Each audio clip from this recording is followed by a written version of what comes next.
شرک کے بعد وہ بدترین عمل، وہ قبیح ترین عمل جو نیک اعمال کو ضائع کرتا ہے۔ فرمایا یا ایھا الذین آمنوا لا ترفعوا اصواتکم فوق صوت النبی ولا تجہروا له بالقول کجہر بعضکم لبعض۔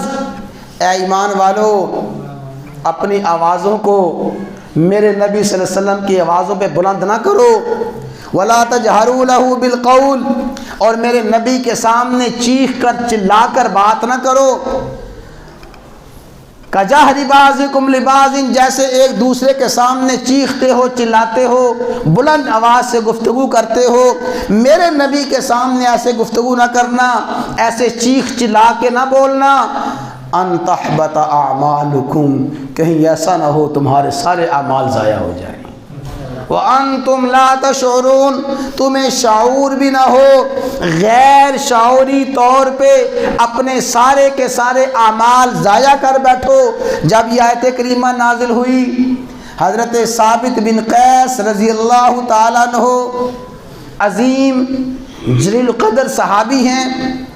ثابت بن قیس ایسے صحابی تھے، ان کی آواز قدرتی طور پہ بلند تھی۔ بعض لوگ ایسے ہوتے ہیں ان کی آواز غیر اختیاری طور پہ بلند ہوتی ہے، وہ آہستہ آواز سے بولنا چاہیں نہیں بول سکتے، غیر اختیاری آواز بلند ہے۔ ثابت بن قیس نے جب یہ آیت سنی کہ میرے نبی کی مجلس میں آ کے میری نبی کی خدمت میں حاضر ہو کے بلند آواز سے نہ بولو، چیخ کر چلا کے نہ بولو، ثابت بن قیس گھر میں بیٹھ گئے، زارو قطار رونا شروع کر دیا۔ بیوی نے پوچھا کیا ہوا، کیوں رو رہے ہو؟ فرمانے لگے کہ میرے تو سارے کے سارے اعمال ضائع ہو گئے، اس لیے کہ میری آواز اتنی بلند ہے، نبی صلی اللہ علیہ وسلم کی مجلس میں غیر اختیاری طور پہ میری آواز بلند ہو جاتی ہے، میں آہستہ بولنا بھی چاہوں آہستہ نہیں بول سکتا، میری آواز نبی کی آواز سے بلند ہو جاتی ہے۔ تو اللہ تعالیٰ تو فرماتے ہیں کہ جب تم نے اپنی آوازوں کو میرے نبی کی آواز پہ بلند کیا، تمہارے سارے کے سارے اعمال ضائع ہو جائیں گے۔ اے میری بیوی، میں کیوں نہ روؤں، میرے اعمال ضائع ہو رہے ہیں، میرے اعمال برباد ہو گئے، میری ساری کی ساری نیکیاں برباد ہو گئیں۔ رو رہے ہیں، چلا رہے ہیں، روتے اور چلاتے کیفیت ایسی ہو گئی، کھانا پینا بند کر دیا، گھر سے باہر نکلنا بند کر دیا۔ ایک دن ہوا، 2 دن ہوا، 3 دن گزر گئے، اللہ کے حبیب نے سوال فرمایا وہ ثابت کہاں ہیں؟ ثابت نظر نہیں آ رہے، ثابت کہاں چلے گئے؟ ثابت بن قیس سعد بن عبادہ رضی اللہ تعالیٰ عنہ ان کے ہمسائے تھے۔ آپ نے فرمایا سعد، تمہیں پتہ ہے ثابت کو کیا ہوا؟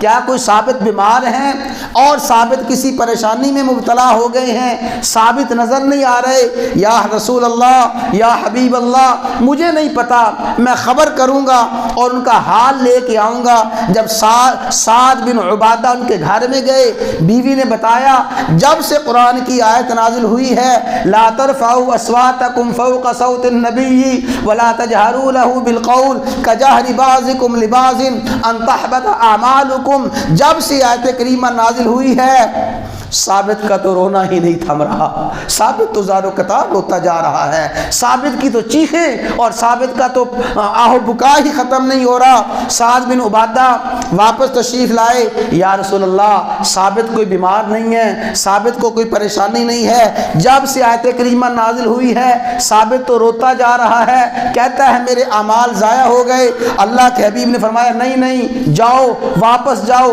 ابشرہ بالجنہ، اسے جا کے جنت کی بشارت دے دو، ثابت کو جا کے جنت کی خوشخبری سنا دو اور ثابت کو بشارت دے دو انک لست من اہل النار، اے ثابت تو دوزخی نہیں ہے، تیرے اعمال ضائع نہیں ہو سکتے۔ اور سنیں، توجہ کے ساتھ سنیں، امیر المومنین خلیفۃ المسلمین مراد پیغمبر حضرت سیدنا عمر بن خطاب فاروق اعظم، سب کہہ دیں رضی اللہ تعالی عنہ۔ حضرت عمر خلیفہ وقت ہیں، آپ کی خلافت کا زمانہ ہے، آپ مسجد نبوی میں تشریف لائے، آپ نے دیکھا کہ 2 شخص بلند آواز سے بول رہے ہیں، اللہ، مسجد نبوی میں دو شخص بلند آواز سے بول رہے ہیں، آپس میں بحث مباحثہ، تو تکرار ہو رہا ہے۔ آپ نے فرمایا ان کو بلا کے لاؤ۔ بلا کے لائے، فرمایا تم کہاں سے آئے ہو؟ من این انتما، تم دونوں کس علاقے کے ہو؟ تمہارا تعلق کہاں سے ہے؟ کہنے لگے ہم طائف میں سے آئے ہیں۔